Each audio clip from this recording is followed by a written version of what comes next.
Praise the Lord, ஹல்லேலூயா. சீயோன் வேதாகம ஆய்விற்கு அன்போடு கூட இயேசு கிறிஸ்துவின் நாமத்தில் உங்களை வரவேற்கிறேன். இன்றைய தினத்திலும் அப்போஸ்தலனான பரிசுத்த பவுல் ரோமருக்கு எழுதின நிருபம் அதிகாரம் 10 முதல் 12 வசனங்களில் உள்ள வசனங்களை தியானிக்க தேவனாய் கர்த்ததாமே நமக்கு கிருபை பாராட்டுவாராக. 10வது அதிகாரத்திலே இரட்சிப்பை குறித்து எழுதப்பட்டிருக்கிறதை நாம் பார்க்க முடியும். இஸ்ரவேலர் ரட்சிக்கப்பட வேண்டும் என்பதே என் இதயத்தின் விருப்பமும் நான் தேவனை நோக்கி செய்யும் விண்ணப்பமுமாக இருக்கிறது என்று சொல்லி பவுல் அப்போஸ்தலர் இந்த அதிகாரத்தை ஆரம்பிக்கிறார். கர்த்தருடைய பரிசுத்த நாமத்திற்கு மகிமை உண்டாவதாக. ஆம், எல்லாரும் ரட்சிக்கப்பட வேண்டும். ரட்சிப்பு கர்த்தரால் வருகிறது, கிறிஸ்துவால் வருகிறது. அவரே நமக்காக சிலுவையில் இரத்தத்தை சிந்தி ரட்சிப்பை நமக்காக சம்பாதித்திருக்கிறவர். கர்த்தராகிய இயேசு கிறிஸ்துவை நீ உன் வாயினாலே அறிக்கையிட்டு தேவன் அவரை மரித்தோரிலிருந்து எழுப்பினார் என்று இதயத்தில் விசுவாசித்தால் ரட்சிக்கப்படுவாய் என்று சொல்லி ரட்சிப்பினுடைய முக்கியமான அம்சத்தை அந்த இடத்திலே அப்போஸ்தலர் தெரிவிக்கிறதை குறித்து பார்க்கிறோம். நீதி உண்டாக இதயத்திலே விசுவாசிக்கப்படும், ரட்சிப்புண்டாக வாயினாலே அறிக்கை பண்ணப்பட வேண்டும். கர்த்தருடைய பரிசுத்த நாமத்திற்கு மகிமை உண்டாவதாக. தொடர்ந்து விசுவாசம் எப்படி வரும் என்று சொன்னால் அது கேள்வியினாலே வரும், கேள்வி தேவனுடைய வசனத்தினாலே வரும் என்று 17ஆம் வசனம் சொல்லுகிறதை நாம் பார்க்கிறோம். கர்த்தருடைய பரிசுத்த நாமத்திற்கு மகிமை உண்டாவதாக. ஆம், அந்த விசுவாசத்தை நாம் பெற்றுக்கொள்ள வேண்டுமானால் கர்த்தருடைய வசனத்தை நாம் ஊன்றி கற்றுக்கொள்ள வேண்டும். 11வது அதிகாரத்திலே கிருபையினால் தெரிந்து கொள்ளப்பட்ட மீதியானவர்களை குறித்து அப்போஸ்தலர் எழுதுகிறதை குறித்து பார்க்கிறோம். கர்த்தருடைய பரிசுத்த நாமத்திற்கு மகிமை. தான் ஆபிரகாம் சந்ததியிலே பென்யமீன் கோத்திரத்தில் பிறந்தவன் என்று சொல்லப்படுவதான இந்த காரியத்தை அப்போஸ்தலர் அறிவிக்கிறார். கர்த்தருடைய பரிசுத்த நாமத்திற்கு மகிமை உண்டாவதாக.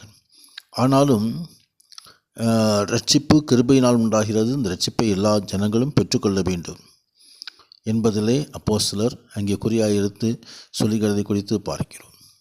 கர்த்தருடைய பரிசுத்த நாமத்திற்கு மகிமை உண்டாவதாக. இந்த இக்காலத்திலும் கிருபையினாலே உண்டாகும் தெரிந்து கொள்ளும்படி ஒரு பங்கு மீதியாயிருக்கிறது. அது கிருபையினாலே உண்டாயிருந்தால் கிரியைகளினாலே உண்டாயிராது என்று சொல்லி அப்போஸ்தலர் அங்கே தெரிவிக்கிறதை நாம் பார்க்க முடியும். நாமும் கூட புறஜாதியார் ஒட்ட வைக்கப்பட்ட கிளைகள் என்பதை அங்கே அப்போஸ்தலர் தெளிவுபடுத்துகிறார். இதோ இஸ்ரவேல் ஜனங்கள் திராட்சை தோட்டத்திலே அவர்கள் தாமே ஒலிவ மரமாய் இருக்கிறார்கள். அங்கு கிளைகள் முறித்து போடப்பட்டிருக்க காற்றொலிவ மரமாகிய நீ அவைகள் இருந்த இடத்தில் ஒட்ட வைக்கப்பட்டு ஒலிவ மரத்தின் வேருக்கும் சாரத்துக்கும் உடன் பங்காளியாயிருக்கிறாய் என்று சொல்லி அங்கே பிரஜாதியார் ஜனங்களை குறித்து ஆண்டவர் அங்கே தெளிவுபடுத்துகிறதை குறித்து பார்க்கிறோம். கர்த்தருடைய பரிசுத்த நாமத்திற்கு மகிமை உண்டாவதாக. விசுவாசத்தினாலே நிற்கிறாய், மேட்டிமையானதை சிந்தியாமல் பயந்திரு என்று சொல்லி அப்போஸ்தலர் எச்சரிக்கிறதையும் நாம் பார்க்க முடியும்.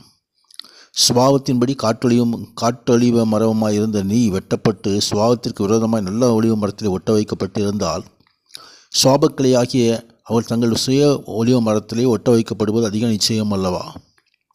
இஸ்ரவேல் முழுவதும் ரட்சிக்கப்படும் என்பதை அங்கே அப்போஸ்தலர் தெளிவுபடுத்துவதை குறித்து பார்க்கிறோம். இஸ்ரவேல் எல்லோரும் ரட்சிக்கப்படுவார்கள். மீட்கிறவர் சியோனிலிருந்து வந்து அவபக்தியை யாக்கோபை விளக்குவார் என்று சொல்லி அங்கே இந்த அதிகாரத்தின் கடைசி பகுதியிலே அவர் தெரிவிக்கிறார். கர்த்தர் மகிமை உண்டாவதாக. தொடர்ந்து 12வது அதிகாரத்திலே ஜீவ பலியை குறித்து எழுதப்பட்டிருக்கிறது. தேவனுக்கு பிரியமான ஆராதனை செய்ய வேண்டுமானால், புத்தியுள்ள ஆராதனை செய்ய வேண்டுமானால் நம்மையே ஜீவ பலியாக ஒப்புக் கொடுப்பது அவசியமாக இருக்கிறது. நீங்கள் உங்கள் சரீரங்களை பரிசுத்தமும் தேவனுக்கு பிரியமான ஜீவ பலியாக ஒப்புக் கொடுக்க வேண்டும் என்று தேவனுடைய இரக்கங்களை முன்னிட்டு உங்களை வேண்டிக் கொள்கிறேன். இதுவே நீங்கள் செய்யத்தக்க புத்தியுள்ள ஆராதனை என்று சொல்லி அங்கே அப்போஸ்தலர் தெளிவுபடுத்துகிறதை குறித்து பார்க்கிறோம். நமது ஆவி, ஆத்மா, சரீரத்தை தேவ சமூகத்தில் ஒப்புக் கொடுக்க வேண்டும். கர்த்தர் மகிமை உண்டாவதாக.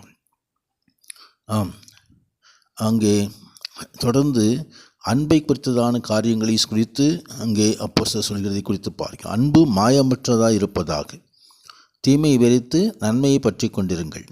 சகோதர சிநேகத்திலே ஒருவர் மேலொருவர் பட்சமாய் இருங்கள். கனம் பண்ணுகிறதிலே ஒருவருக்கொரு முந்திக் கொள்ளுங்கள். அசதியாயிராமல் ஜாக்கிரதையாயிருங்கள். ஆவியிலே அனலாயிருங்கள். கர்த்தருக்கு ஊழியம் செய்யுங்கள் என்று சொல்லி அங்கே அப்போஸ்தலர் ஆண்டவருடைய சமூகத்திலே இந்த ஆவிக்குரிய காரியங்களை தெளிவுபடுத்தி எழுதுகிறதை குறித்து பார்க்கிறோம். கர்த்தர் மகிமை உண்டாவதாக.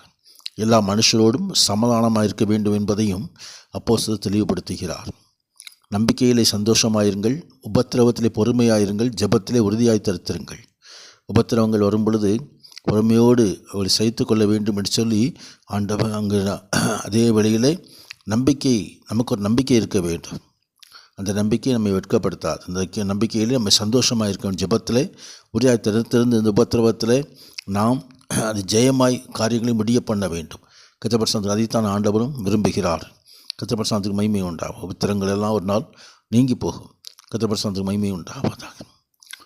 தீமைக்கு தீமை செய்யாதிருங்கள். எல்லா மனுஷருக்கு முன்பதாக யோக்கியமானதை செய்ய நாடுங்கள் என்று சொல்லி தீமையை நன்மையினாலே வெல்லும்படி நமக்கு புத்தி சொல்கிறதை குறித்து பார்க்கிறோம். இந்த வேத வாக்கியங்கள் எல்லாம் தியானித்து சர்வருடைய சமூகத்திலே ஆவிக்குரிய ஜீவியத்திலே நாம் முன்னேறி செல்வோம். உன்னதரான தேவன் தாமே இந்த அருமையான நாளிலும் சர்வபுலவர் மகிமையான ஆசீர்வாதங்களை நமக்கு அருளி செய்வாராக. பரிசுத்த நாமத்திற்கு மகிமை உண்டாவதாக. ஆமேன்.